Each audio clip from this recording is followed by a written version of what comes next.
quintet excerpt.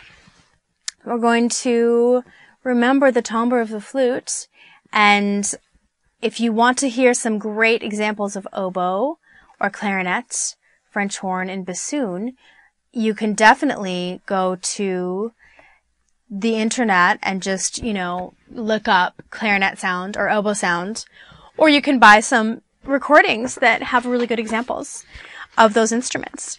So we're going to start with our flute, oboe, clarinet, horn in F, and bassoon.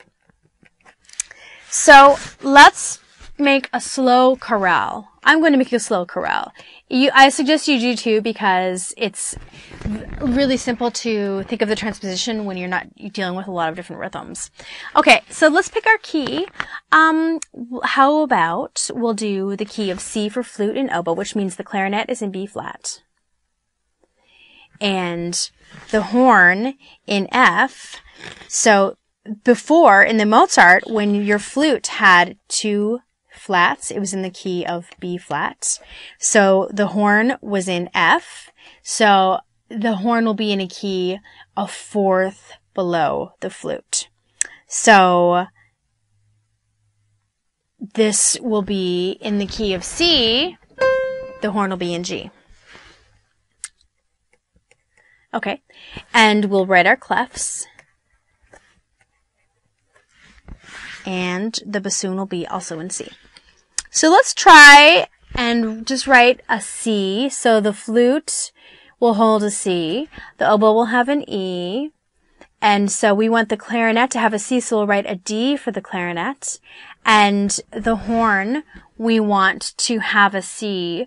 So if we want it to play a C, the horn sounds a fifth below what we write. What we need to do is find on the keyboard, verify that you know the register you're writing for, the French horn, sounds a perfect fifth below written pitch. So when you write a G for the horn, it will sound like a C.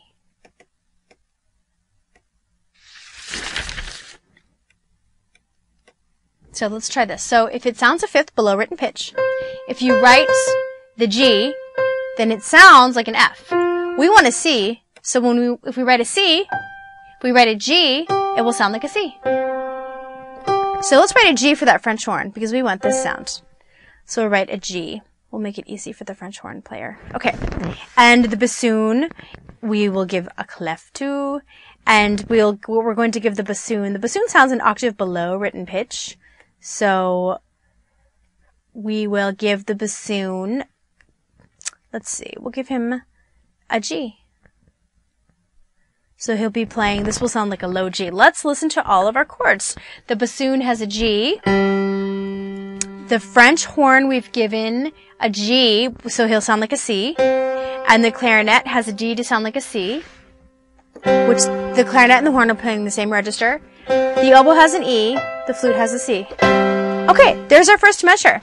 So let's continue, and I want the flute to move to an F. Okay, so the flute's going to move to an F. The oboe is going to move up to an F as well. C to F and E to F. As you remember from our part rating, this is similar. A similar movement, similar motion from our part rating. Okay, clarinet's going to keep the D because we want to keep the C. We're creating an F major chord. So this is 1 in C. We're going to go to a 4, which is F. Okay, so we are going to keep the G in the horn as well, because we have already a C. The clarinet is sounding a C. The horn is sounding a C. The flute has an F. The oboe has an F. So our bassoon definitely needs to play an A. We're going to give the bassoon an A. Okay, so let's make sure, check your ranges and make sure that all of your instruments are within their proper range. And it looks like we are definitely on the higher end of the bassoon, but E, F, G, A. It's okay. The bassoon can play that high. And we'll keep this here. So let's find this chord. Okay. Let's make sure we know our notes. Flute has an F.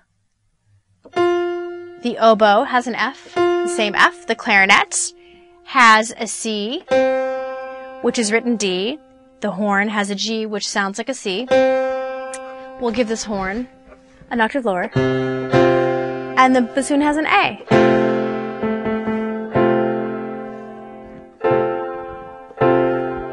Great. Okay, so let's move on and let's give the bassoon something lower to do. So we're going to change him to bass clef from treble clef.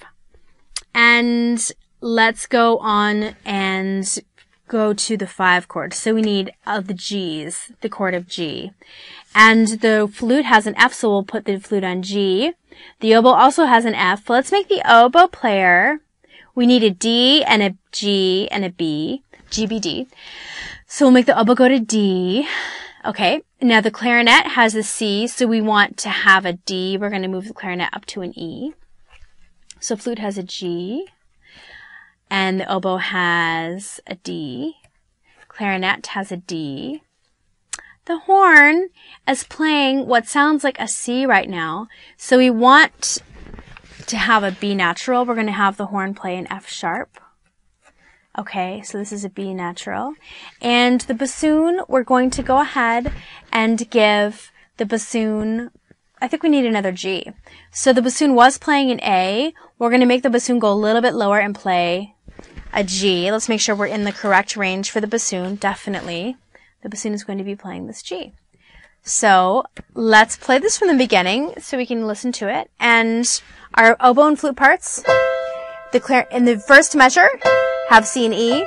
The clarinet has a C. The horn has a C. And the bassoon has also a C. Okay, then we're moving to the F. So the oboe and the flute both move to an F. The clarinet keeps the C. The horn has a C. And the bassoon is moving to an A. Okay, wonderful. The third measure is the 5 chord. The flute goes to a G. The oboe goes to a D. And the clarinet also has a D. Let's find the D for the clarinet. And the horn is playing a B. And the bassoon is playing a G. Beautiful. We've got to find our way back to C. So let's go for a big high C on the flute part. The oboe will move down to an octave C.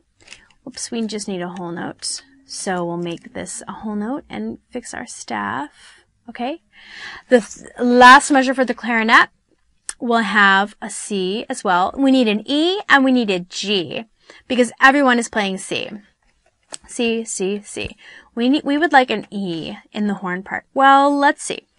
If we want an E, we need to write a B. So let's move to up this B. And we'll make sure, let's look at our ranges for the French horn. That looks good. This is well within the French horn's range. Here's our B, which sounds like an E. And let's see, the bassoon, we would like to have a G. And it looks like we're just going to keep the G there.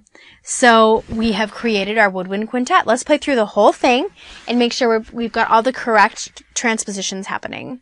So the beginning measure is a C in the flute and an E in the oboe. The clarinet also has a C.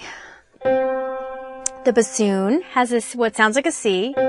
And the horn, so the horn has what sounds like a C, and the bassoon we're dealing with a G. Okay, the second measure, the flute and oboe are both moving to F. The clarinet is keeping the C. The horn has what sounds like a C but looks like a G. And the bassoon is moving to what we want is an A. Okay, great. The next measure, we're moving to G. The flute is moving to G. The oboe has a D. We've given the clarinet a D as well. The horn is playing an F sharp, which sounds like a B. And then, because we want a B, so then the last measure, the last instrument we need to fill in is the bassoon. Okay, and now we need the very last measure. So the flute part has a C.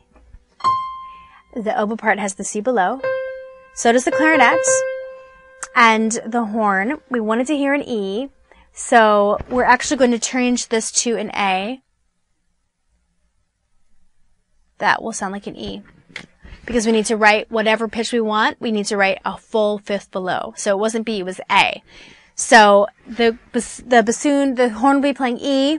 We have C, E, and then the bassoon has a G. So it takes a lot of work to really think about all the transposition for even just 5 instruments.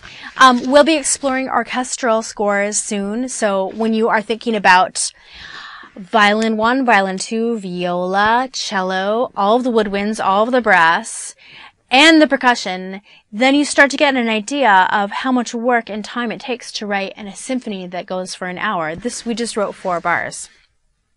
So creating music and writing symphonies and writing music takes a lot of time, a lot of practice, and a lot of dedication to the music that you feel you need to have heard out and performed in public or performed by friends, wherever. But it takes a lot of hard work. Thanks you for watching this installment, and keep watching for more composition.